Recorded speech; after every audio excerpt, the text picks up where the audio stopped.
OECD 평균 6.7회보다 무려 2.5배 가까이 높은 독보적 1위, 1인당 연평균 16.6회. 이 수치들이 나타내는 건 무엇일까요? 이미 눈치채셨을 분들도 계실 텐데요. 바로 한국인들의 연평균 외래 진료 횟수입니다. 그럼 다른 나라들은 상황이 어떻길래 외국인들이 자신의 연봉 절반이 삭감되더라도 한국에서 살고 싶어 하는지 지금부터 자세히 살펴보도록 하겠습니다.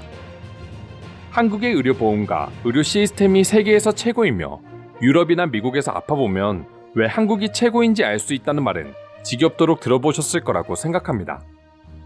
하지만 직접 경험해본 분들이 아니라면 외국은 얼마나 병원 진료가 어렵고 또 반대로 한국은 병원 진료를 받기 얼마나 편한지 이해하기 어려울 수도 있다고 생각합니다.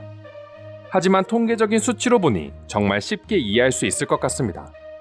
해당 통계는 2010년부터 2019년까지의 통계를 나타내고 있습니다. 한국이 16.6회로 독보적인 1위를 차지하고 있고 2위는 12.6회의 일본이 자리 잡고 있습니다. 반면 유럽에서도 선진국으로 뽑히는 영국의 경우 5회이고 미국은 그리스와 함께 4회에 불과하다고 합니다. 유럽 국가들의 대부분이 4에서 6회 정도의 연평균 외래 진료를 보는 것으로 나타나고 있으며 OECD 국가 평균은 6.7회로 나타나고 있습니다. 뿐만 아니라 인구 100만 명당 MRI나 CT 등 의료 진료의 필수적인 고가 진단 장비 역시 각각 29.1대, 38.2대로 독보적인 수치를 자랑하고 있습니다. 회원국 평균 MRI 대수는 17.4대, CT 대수는 27.8대인 것만 비교해봐도 왜들 그렇게 한국의 의료 시스템을 부러워하는지 알 수 있습니다. 다만 인구 1000명당 병원 병상 수는 일본에 이어 2위를 차지하고 있지만 이마저도 평균과 비교하면 3배 정도 높은 수치입니다. 사람들은 단순히 한국의 건강보험 시스템이 좋고 국토가 작기 때문에 이런 의료체계를 갖출 수 있다고 생각하지만 그 뒤에는 이처럼 의료장비나 의료기술 등 많은 요소들이 자리 잡고 있습니다. 영국인들 사이에서는 감기는 시간이 지나면 무조건 낫는다라는 말이 있습니다. 감기가 걸려 병원 진료를 1, 2주 기다리다 보면 결국 진료를 받기 전에 감기가 먼저 낫는 걸 경험할 수밖에 없다는 뜻이기도 합니다. 그만큼 단순히 외국인들에 비해 한국인들이 건강에 유독 관심이 많아 병원 진료를 자주 가는 게 아니라 언제 어디서나 조금만 몸이 아파도 저렴한 비용으로 진료를 받을 수 있다는 뜻으로도 해석할 수 있습니다. 한국인들에게야 익숙해서 그렇지 몸이 아픈데 진료를 제때 받지 못하고 항상 기다려야 하는 스트레스는 우리가 생각하는 것 그 이상이라고 합니다. 때문에 외국인들도 유독 한국의 의료 시스템 이야기만 나오면 엄청난 부러움의 반응을 보여주고 있는데요. 어떤 내용들이 있는지 지금부터 살펴보도록 하겠습니다. 근데 한국인 친구들을 보면 과하게 병원을 많이 다니는 것도 맞아. 축구하다 허리 살짝 아프면 한의원에 가고 다음날엔 어깨가 찌뿌둥하다고 또 병원에 가고 그리고 그 친구는 20대야. 그렇게 해도 1, 2만 원도 안 나오고 그마저도 보험이 있으면 보험 처리가 된다고 해. 그게 가능하다면 그냥 나는 하루에 한 번씩 한의원에 가서 치료를 받을 수 있어.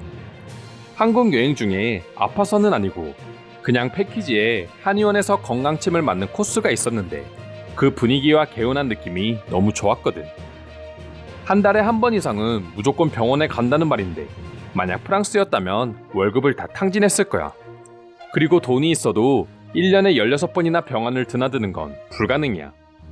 가능한 방법이 있긴 있어. 1년 전부터 16군데의 병원을 예약해 놓으면 충분히 갈 수 있어. 그만큼 사람이 많이 오니 의사들이 대충 진료하지 않을까 생각하는 사람들도 많을 거야. 한국에도 흔히 말하는 돌팔이 의사들이 있겠지만 그마저도 유럽의 일반인 의사들보다는 더 섬세하게 봐줘. 한국의 의료 시스템과 수술 실력을 보면 의학을 개발한 나라가 한국이 아닌가 하는 착각마저 들 정도야. 도대체 왜 어떻게 이런 현상이 가능한 거지? 충격적인 건 한국 의사들 중에 영어를 못하는 사람은 거의 없다는 거야. 마치 한국에서 의사를 하려면 영어가 필수인 것처럼 대부분의 한국 의사들은 유창하게 영어를 구사해. 의학 용어 자체가 영어이기도 하고 한국인들은 어려서부터 영어가 필수 교육이야. 그리고 한국에서 의사가 되려면 영어를 포함해 모든 과목에서 상위 1% 안에는 들어야 하기 때문에 그 똑똑한 한국인들 중에서도 최고로 똑똑한 사람들이 모여있는 집단이야. 솔직히 미국과 비교하면 한국의 의료비는 그냥 공짜와 다를 바 없어. 나이가 들수록 병원 갈 일은 많아지는데 내 연봉 절반이 삭감된다고 해도 난 한국에서 노후를 맞이할 수 있다면 그렇게 할 거야. 건강이 최고야. 그렇게 말하면 사람들이 오해하잖아. 다른 걸 다 포기하고 건강을 위해 한국에 가는 것처럼 말이야. 미국인들이 한국에서 산다고 엄청난 걸 포기한다고 말할 만한 건 크게 없다고 봐.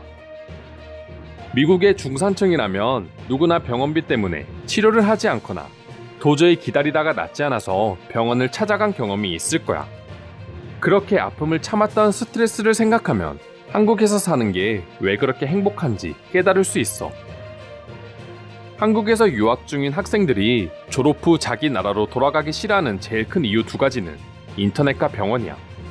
둘 다 결국 빠름과 저비용이라는 공통점이 있는데 인생에서 이 두 가지가 그렇게 중요한 요소인지는 한국에서 살면서 깨달았어.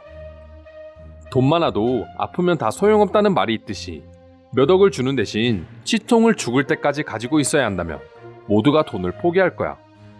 결국 돈도 중요하지만 건강과 적당한 선에서 균형을 이뤄야 되고 이 균형이 제일 잘 잡혀있는 나라가 한국이야. 내가 한국인들만큼 병원을 갈 수 있었다면 아직은 모르겠지만 내 평균 수명이 10년은 더 늘어나겠지. 시간이 지날수록 한국인들의 평균 수명은 아마 독보적으로 늘어날 거야. 한국은 사소한 병에도 항생제를 투여하기 때문에 빠르다고 비난하는 사람도 있지. 그래도 진료를 기다리면서 계속 아픈 것보다는 난 항생제 투여를 택할래. 그만큼 미국이나 유럽에 비해 한국인들이 내는 의료보험 관련 세금이 높기는 하겠지만 그래도 한국 정도의 시스템만 갖출 수 있다면 나는 더 높은 세금을 무조건 낼 수 있어. 연평균 10번만이라도 외래 진료를 보는 수준이 될 수 있다면 말이야. 한국은 의료비가 저렴하기 때문에 관련된 의료기기를 저렴한 걸 사용한다고 생각하는 사람도 많다. 하지만 한국인들은 그 누구보다 의료기기에 민감하고 한국 자체적으로도 높은 의료기술을 보유하고 있기 때문에 동네 작은 병원에 가도 최첨단 기계를 경험할 수 있다. 한국에서도 돈이 많이 들어가는 곳이 있는데 그건 바로 치과야. 하지만 다들 아는 것처럼 한국의 치과 기술은 100년은 넘게 앞서 있는 수준이야. 돈이 비싸도 충분히 이해할 만해. 치과도 기본적인 보험은 적용되기 때문에 큰 수술이 아니라면 저렴하게 받을 수 있어. 한국에서 치과 치료를 받아본 적이 있는데 스케일링에 충치 치료까지 다 했는데 10만 원이 안 나왔어. 내가 이런 수준의 치료를 이 가격에 받아도 대단할 정도였어. 꼭 서울과 대도시만 이런 환상적인 의료 서비스를 경험할 수 있는 건 절대 아니야. 오히려 동네 병원이 더 좋은 곳도 있고 집 근처에 그런 병원들이 많기 때문에 한국인들이 자주 병원에 다닐 수 있는 거야. 이제 곧 70대에 접어드는 부모님이 계신데 진지하게 한국 이민을 고민하고 있어. 내가 일하는 회사는 한국 지사도 있거든. 물론 고향 친구와 매일 가던 샐러드집을 더 이상 볼 수 없겠지만 계속 아픈 곳이 늘어나는 부모님을 위해서라도 한국으로 가고 싶어. 이상으로 한국의 외래진료 평균 수치를 보고 느낀 외국인들의 반응 살펴보았습니다. 오늘도 끝까지 영상 시청해주셔서 감사드리며 여러분들의 구독과 좋아요는 영상 제작에 큰 힘이 됩니다. 이상 종크TV였습니다.